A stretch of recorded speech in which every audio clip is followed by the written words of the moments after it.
Welcome to the On List. Today I have a special episode for you, being filmed actually right in front of my perfume cabinet. So, today's On List is going to be about a single fragrance, but three different editions of that fragrance. Typically, I don't get too caught up in reformulations, but in this specific instance, it's warranted to actually detail the different versions because all three versions of this fragrance are unique compositions. Even though they're all trying to effectively do the same thing, it's basically like having a concept reinterpreted by three separate perfumers across time, each perfumer taking what the previous one has done, with the exception of the first one, and trying to remake the idea as best they can with the currently available materials and the given budget from the brand, so on and so forth. So what you walk away with are variations on a theme, not unlike when you see concentrations of, say, a Chanel fragrance like Chanel No. 5 with its retired cologne version, and then the Toilette, Eau de Parfum Extrait, all that fun stuff. So in this case, the fragrance in question that has three separate versions that all deserve talking about is an old Pierre Balmain fragrance called Vent Vert. And those of you who are familiar with Pierre Balmain, you know he's made quite a number of notable perfumes over the years, or at least his house has, because he's not been with us for a very long time. But his brand has got some pretty noteworthy stuff, at least for the vintage enthusiasts and the historically minded types among us who like to collect older fragrances and, parse out the evolution of Western perfume as we know it, which way it went left, which way it went right, so on and so forth. I like to do that myself to a degree, but I stop short of going after things that become extremely expensive research exercises. I find that a lot of these historically lauded fragrances that have been discontinued for a number of years are just hundreds of dollars, and you're paying hundreds of dollars for a fragrance that might be spoiled. Aldehydes might be broken down, or some part of it might be varnished, and it's just, I don't make the kind of money, guys. I don't make the kind of money to throw it away like that on something that I'm not assured is going to smell good. Now, I've gotten a couple of skunk fragrances already, but usually there was some other not stored properly, whatever. But when you're dealing with a fragrance that's been off the market for longer than I've been alive, basically, and you're buying a fragrance that hasn't been produced in a half century or more, and you don't know what condition that bottle's in, and it's not full, looks like it's a partial at best, and they still want hundreds of dollars for it, you're like, no, I'm good. I'd rather that one be an unknown to me, effectively. So that's where I stop short of going down the historical rabbit hole. And some of these brands like Balmain and Petou, Carvin, Lanvin, same thing. Lots of fragrances that get lauded and held on up high on pedestals by vintage collectors, or vintage hounds as they sometimes call themselves, and they name drop these really old fragrances that have been discontinued for like 30, 40, 50 years, and like I said, bottles are $300, $400 for partials in some cases, and they're like, yeah, this is peak perfumery or whatever, and I'm like, okay, well, if you find a good surviving example, then yeah, okay, maybe it was peak perfumery at some point in time. Clearly it's not now, though. I'm getting a little sidetracked here, but the point remains the same, is that my interest in historical research and collecting significant fragrances to the history of the development of perfume only goes so far, because then it becomes a calculated risk to buy something like that and it not actually smelling the way it should, effectively, is what I'm getting at. It not actually being a true representation of what it's supposed to be. So you smell it and you're like, so this is the great old XYZ, You know, it just smells like a bunch of turned musks to me. You know, some residual ambers that still exist that didn't break down, etc., etc. So, when I get my hands on a really good specimen of a really old, long discontinued fragrance that has been preserved and somehow kept around so that I can smell it and analyze it and get a fair shake of what it's supposed to be, that's a rare treat for me. But typically, situations like that don't come with me buying full bottles. Like I said, not going on Etsy and dropping $250, $300 on this 50-year-old partial dab bottle or something. It usually comes in the form of samples because, you know, I have friends who are older than me, retired, have more disposable income than I do, and they are able to take these risks because they're at the stage in life where they can, right? So they take these risks, and a lot of times they're gracious enough to share with me, and I do appreciate that. And when they do share with me, I'm able to take the knowledge that I gain from them sharing and pass that knowledge on to you to save you the legwork of having to spend that $300, $400 on that 60-year-old bottle or something and hope that it still smells good, because you can just listen to me talk and get an idea of what I'm telling you and go, okay, so this is what this fragrance was like.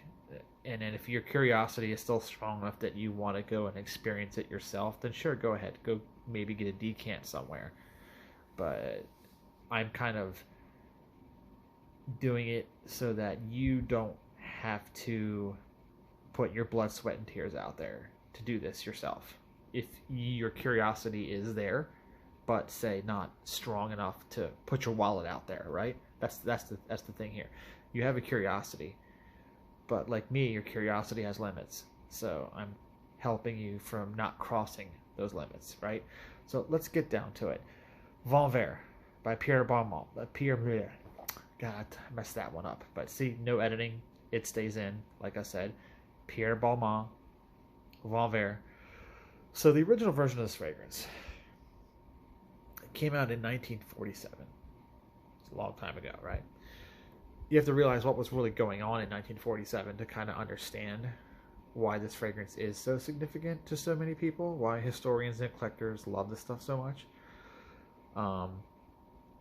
Effectively, Vent Vert, which means roughly green wind translated into English, Vent Vert is a fragrance composed at a time when women were still sort of the go-getters. They were still the heads of household in many cases, because we're talking the immediate post-World War II.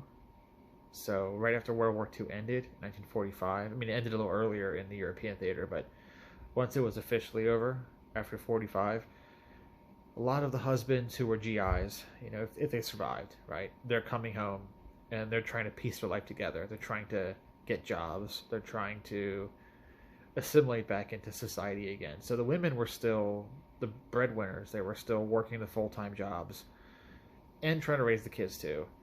So roles were kind of reversed a little bit initially until things slowly shifted back. They were reversed. Those first immediate post-war years, roles were reversed. And because they were reversed, a lot of women had tastes that were kind of unbecoming of them in previous decades. You know, they didn't want super effeminate and dainty and sweet and floral and stuff. They wanted things that represented what they were doing with their lives, you know, going to work. A lot of times in industrial situations, they were, you know, in factories, they were building stuff, they were working with their hands, driving buses, you know, the usual thing. So the thing is, they were doing that, and their tastes were kind of matching that. So a lot of the fragrances being released for women at that time were stronger. They had notes of oak moss or really green notes, stearyl acetate, galbanum, leather notes, tobacco notes, which are derived from tonka and stuff like that, and clove, smoky vetiver notes, etc., etc. And you'll notice a lot of these 1940 until maybe about late 50s, because they didn't die out right away. Stuff's just kind of like slowly. So by the end of the 50s, though, women's fragrances were getting fruitier and more floral, more effeminate again. And in the 60s, we had the new Chypre, stuff like Y and Fiji was getting more, effeminate. But all through the 40s and the 50s, for lack of a better term, women's fragrances were very butch. They were very musky, heavy on patchouli, like I said, very indolic, lots of green, sharp, bitter notes, lots of dry, woody notes, lots of powdery sandalwood, leather, castoreum, you name it, which sounds a lot like what men's fragrances would become like in the 60s and the 70s and the 80s, right? So it was a weird sort of a traditional reversal of gender norms. And Vent Vert was one of those fragrances, right alongside stuff like Miss Dior. Paul Vasher created that, much like Magritte, which was created by Jean Carles for Carvin. And so Vent Vert for Pierre Balmain was right up there. It was a very green fragrance. It was actually perfumed by the same perfumer who made Bondy for Robert Piguet in 1944, I believe. So this is a few years later. So it's 47. So Germaine Cellier was the perfumer. If you know anything about Germaine Cellier, you'll know that she liked to take single concepts and really overdose them, make them strong. So, Bondy was all about the isobutylquinoline. That was all about the leather in that fragrance. Vent Vert is all about its galbanum. And it's funny because Magritte was all about stearyl acetate as a green note. So the showcased note in Magritte was stearyl acetate, but in Vent Vert, the star player is galbanum. And the galbanum is kind of binded to with a bunch of floral notes and citruses. There's neroli, there's bergamot obviously in there, lime actually. Some really interesting floral choices, including hyacinth is in there, there's violet in there. There's a particular floral note listed that's not super common. I can't pronounce the word, so I'm not going to say it, but you can look it up if you're curious. But it comes from a resin from a flowering plant that normally grows in places like Afghanistan and Iran. I don't know if the physical material is actually in there or if it's one of those fantasy notes. It might be a fantasy note, but it was listed. And it kind of gives you what I refer to as like a pasty marigold kind of smell. And, this pasty marigold smell kind of binds with those other floral notes. Then eventually you get into a more traditional white floral heart with the mugid and rose jasmine, stuff like that. And then, of course, the base is going to be your classic sheep base. So it's oak moss, sandalwood, some musk choices. I think nitro musks in this case. Nothing really animalic reads to me in Vent Vert. It's not animalic fragrance at all. And, it's very sharply green, bitter, and then white floral, clean. Not soapy, though.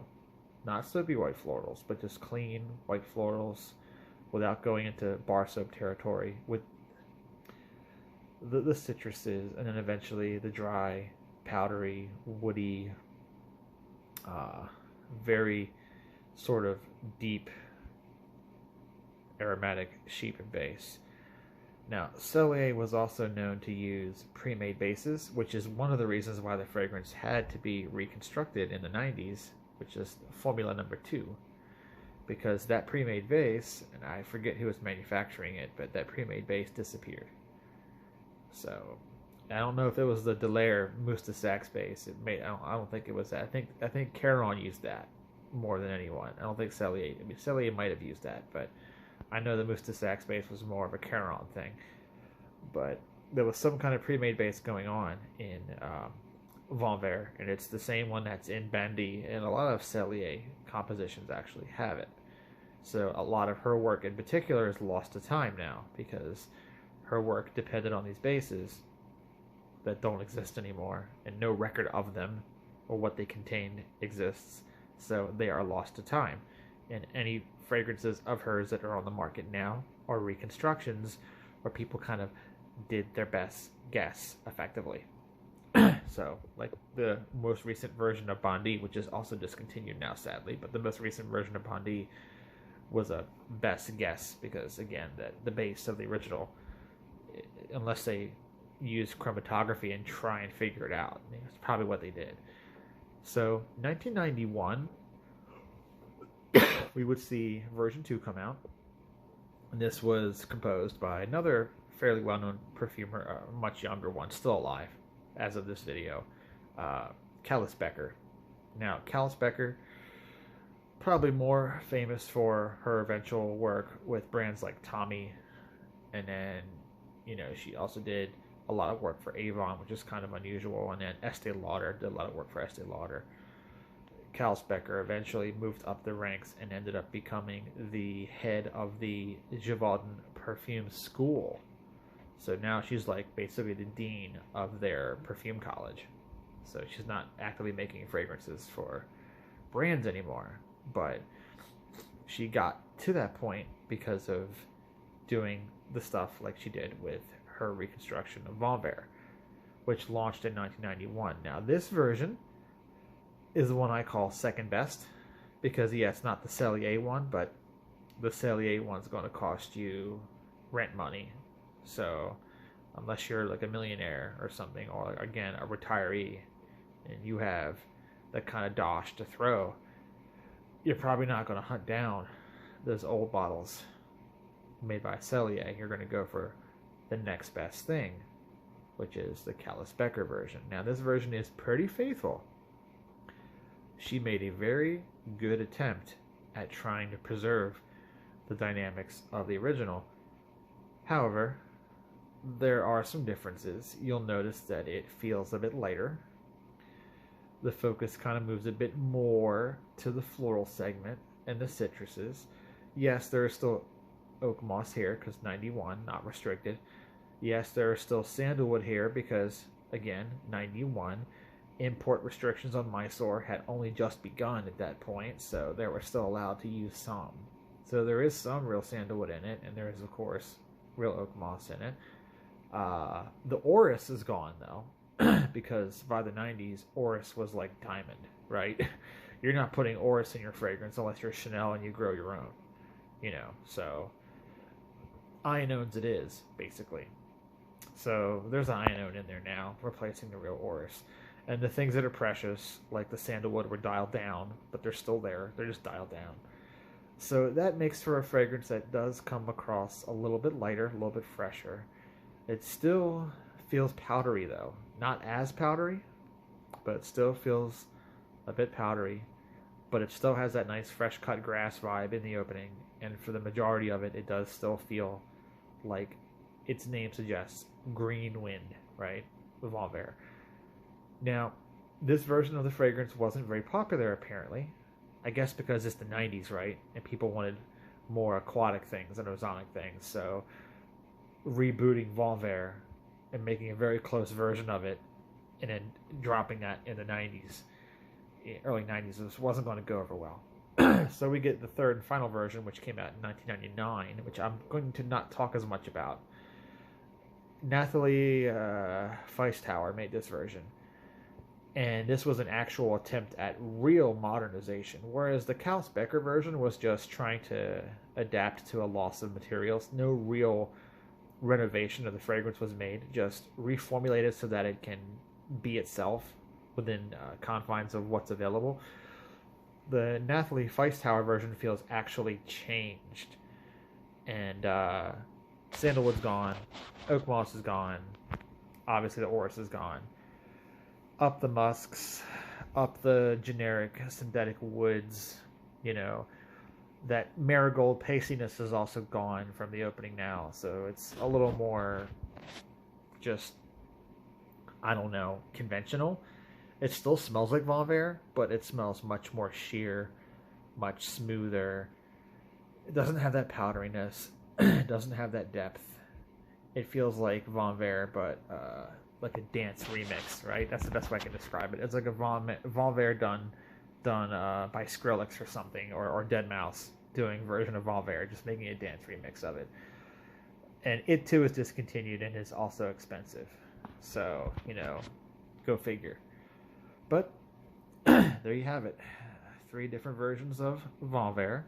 Obviously, I prefer the oldest one, but the second one is perfectly fine. You're still going to pay a couple $100 for it, though. Unfortunately, it's not. No version of this fragrance is cheap. Even that newest version that was released in '99, which is now like 24 years ago, right? Is still expensive because it just a fragrance like that, uncompromisingly green like that, just not going to last in the market. Now, before I end this video, which is running a little long, but before I end this video, what's important, why I mentioned Vent Vert and why Vent Vert is worth discussing in all 3 of its iterations, is this is the fragrance that basically gave birth to all the green sheeperies that we would have in the 60s and 70s. So Vent Vert basically walked. So stuff like Givenchy Trois and Chanel No. 19 and Silences by Giacomo, Cristal, all those fragrances ran, right? Private Collection by Estee Lauder, Azure by Estee Lauder, all these really spiky, sharp, bitter, aromatic, green women's sheeprays that dominated that market in the 60s and 70s. They would not have existed if it was not for Vent Vert. And Maugriff too, to an extent. But the real sharp galbanum, making galbanum a star player, and a lot of men's fragrances too also benefited from the creation of Vent Vert because all the DNA trickles down. So you smell a lot of really strong galbanum-led men's fragrances like Devon, there's a bunch of them I can name, but I'm not going to. But you get my point, though, okay? You get my point. So that's why it's such a historically significant fragrance, and that's why I decided to discuss it, because I was able to get all 3 versions of it in front of me and smell all 3 and give you my analysis of them. So, okay. That's been your special edition of the Unlist, and you have a good one.